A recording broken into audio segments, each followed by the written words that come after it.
Welcome to a deep dive into the world of corporate culture. Lately, there's been a huge focus on building a positive work environment in the corporate world. Companies are going all out with Friday drinks and team-building activities, but there's a dark side to this trend that's worth exploring. This isn't just about making the office a fun place. There's more going on beneath the surface, impacting your career in ways you might not realize. Let's peel back the layers and see what's really happening in corporate America's obsession with company culture. In the corporate world, the focus on creating a great workplace atmosphere has led to the rise of culture managers. These individuals are tasked with a unique role: to ensure everyone feels good at work. While the idea of having someone dedicated to boosting morale sounds appealing, some downsides often go unnoticed. For one, hiring a culture manager is a significant financial commitment. With an average salary of around $110,000, it's not a small line item on the company budget. But the expenses don't stop there.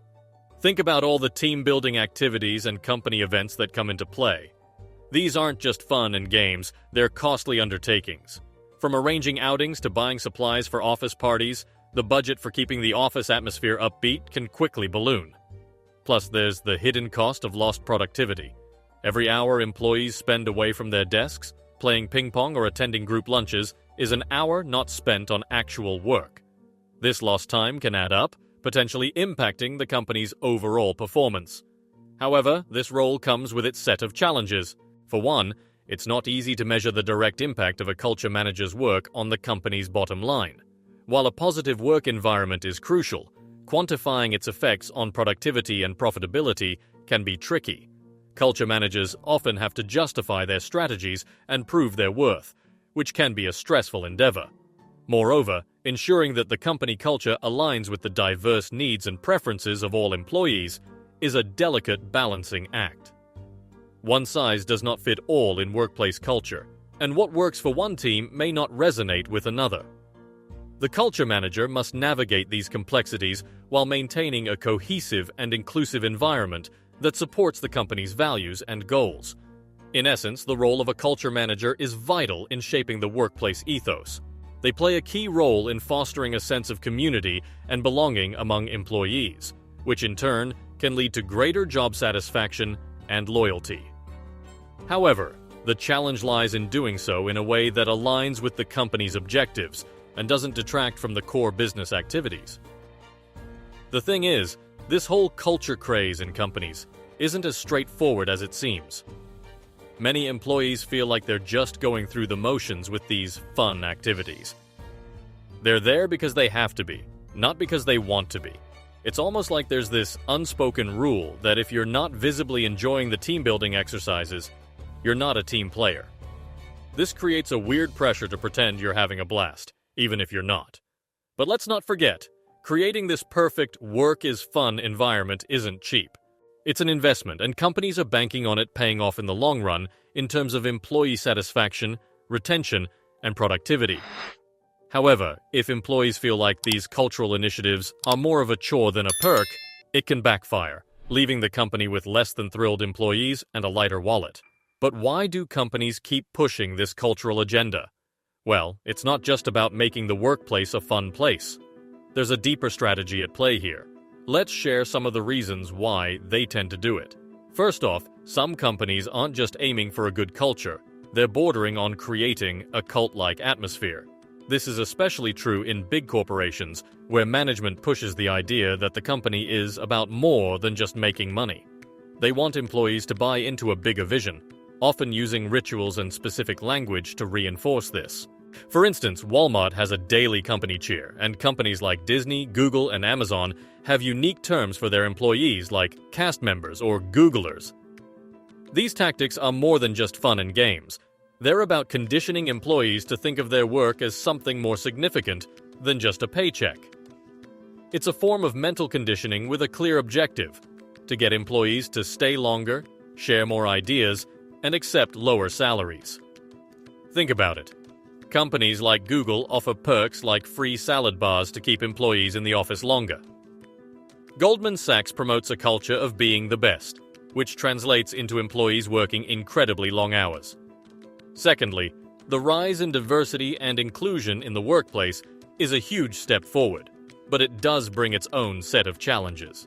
Different backgrounds mean different perspectives, and what's funny or harmless to one person might be offensive to another. This complexity has made navigating workplace interactions more delicate than ever. Companies are now more cautious about ensuring that no one feels uncomfortable or marginalized. It's not just about being politically correct.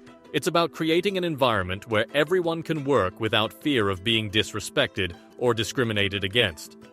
Having a solid company culture helps in setting clear expectations on behavior and interactions within the team. It acts like a safety net, reducing the chances of incidents that could harm the company's image. In today's world, where news spreads like wildfire, especially negative news, even a small incident can blow up into a PR nightmare. So, companies invest in culture as a preventive measure to safeguard their reputation and avoid scandals that could hurt their business. But let's not get it twisted. While promoting a safe and respectful workplace is important, the drive behind these cultural efforts often boils down to protecting the company's bottom line. If a controversy does occur, companies can point to their strong culture as evidence of their commitment to a positive work environment. It's a strategic move to maintain public image and consumer trust, which directly impacts their profits. In other words, while the initiatives for a positive culture might benefit employees, they're also a calculated move to maintain the company's market position and financial health. The third reason is simply because it's trendy.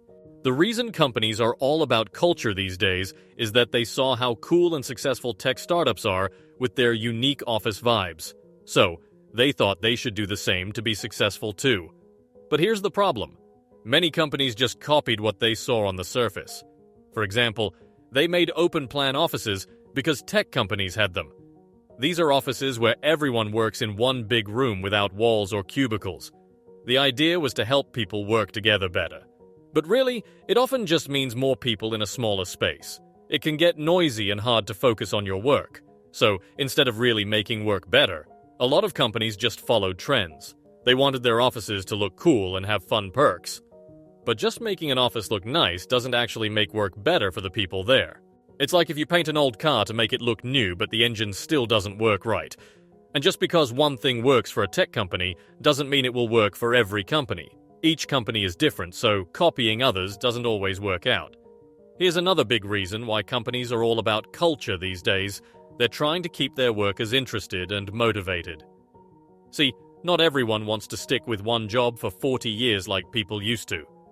Nowadays, lots of folks change jobs more often. They want more from work than just a paycheck. So companies think if they create a cool culture, people will want to stay longer and be more into their jobs. It's their way of trying to make the workplace more appealing at a time when staying at one job for a really long time isn't as common as it used to be. So, while company culture can have its benefits, it's essential to recognize when it's being used for the wrong reasons. It can lead to a homogeneous environment where new ideas are stifled, make new employees feel isolated, and create unnecessary pressure on everyone. Remember, a company's primary goal is to make money, and sometimes the focus on culture is just another strategy to achieve that. If you're interested in exploring how money works in the corporate world and beyond, do subscribe and keep tuning in for more insights and discussions. And remember, sometimes what seems like a great company culture might just be a well-crafted strategy to boost the bottom line.